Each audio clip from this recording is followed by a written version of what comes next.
The Bible Treasury. A monthly magazine of papers on scriptural subjects. Volume 19, Article 1, Part 67 of 93, 1892 and 1893. The Early Chapters of Genesis. By William Kelly. Genesis 10 verse 7. The posterity of Cush we have next, as being Ham's eldest son.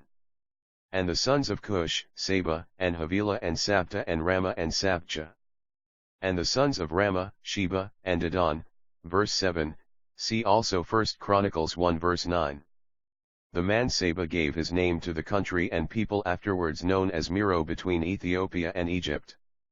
The ruins of the metropolis also so called are not far from the Nubian tower of Chendi or Shendi, as Gazinius tells us, Thes LLH and chapter 2, page 993. Bruce in his Travels, c.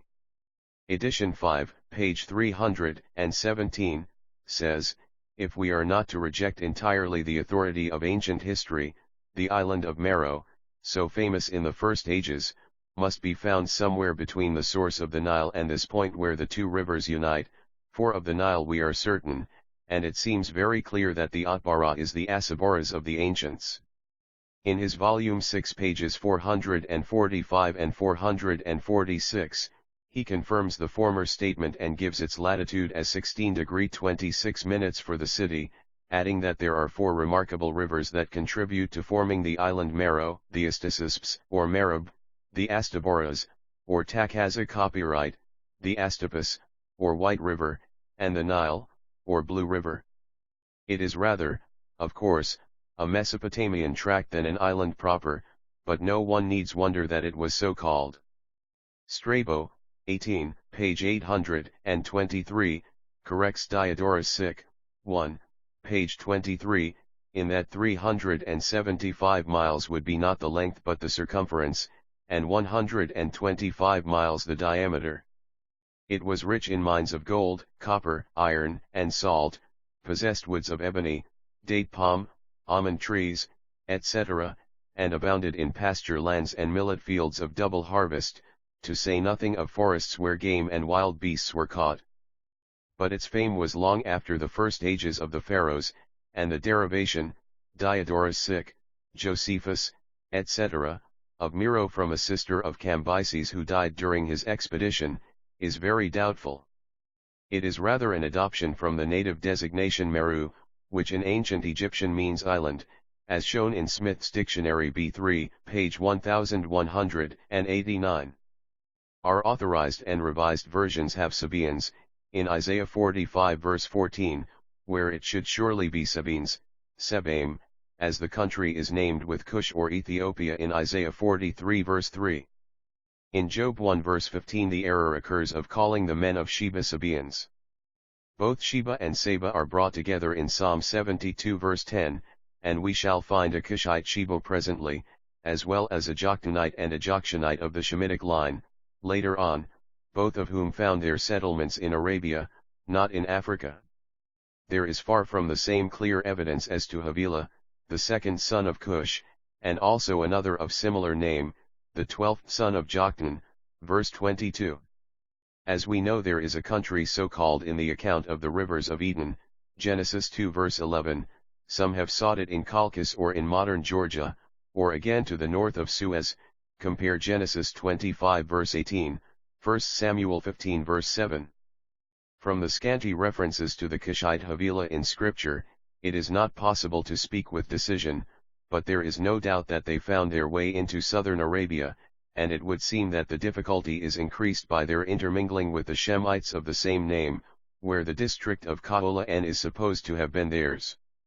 It is well known that Nebor the Elder says there are 2 districts of that name, described, pages 270 and 280, whence some have inferred one for each of the 2 races. But the second seems a town rather than another large district. There is more ground to look for the Cushite Havilah in the Avalatai on the African coast SW of the Straits of Bab el-Mandeb.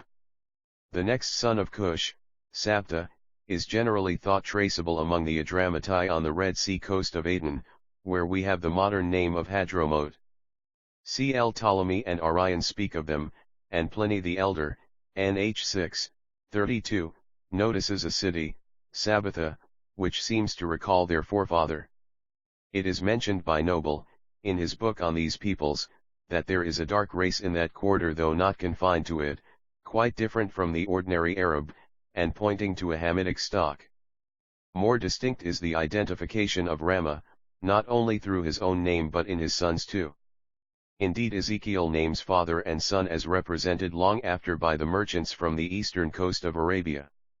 The trafficking of Sheba and Rama, they were thy traffickers, they traded for thy wares with the chief of all spices, and with all precious stones and gold, Ezekiel 27 verse 22. These were preeminently products of Arabia Felix on the Persian Gulf. It is interesting to observe, as Mr. E. S. Poole points out in Smith's Dictionary V2, page 983, that the LXX version of our text helps to trace Rama's name, yet in connection with the same in Toll 6-7, and with yet in Steph Bizant. De URB edition Burke page 653. Mr. Forster, Arabia, 1, pages 62, 64, 75, thinks that the tribe's name, whether in Toll or in Pliny, is drawn from Ramanite, and hence from their progenitor, and he says that Rama is still the name of a town as well as of a tribe and a district in that region. Sabcha is the last named of Cush's sons, of which scripture makes no mention beyond the genealogical list here and in 1 Chronicles 1. Hence we cannot say anything sure, and need not repeat more than Bochet's conjecture that they found their way to Carmania on the Persian shore of the Gulf, and that the name seems changed to the Samidace of Steph Bizant. In his Thescazania suggests a yet less probable idea. Of Sheba and Dedan, sons of Rama, we may say more when we come to compare them with the same names in the Shemitic line.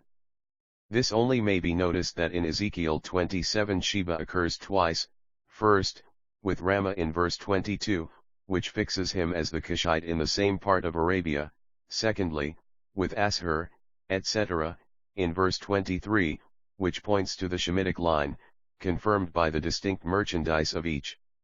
In like manner the men of Dedan in Ezekiel 27 verse 15 appear to be Cushites on the Persian Gulf, where the Isle of Dodon perpetuates the name, and with imports and exports accordingly, whereas we have Dedan distinguished in verse 20, who seem to be Shemitic through Keturah.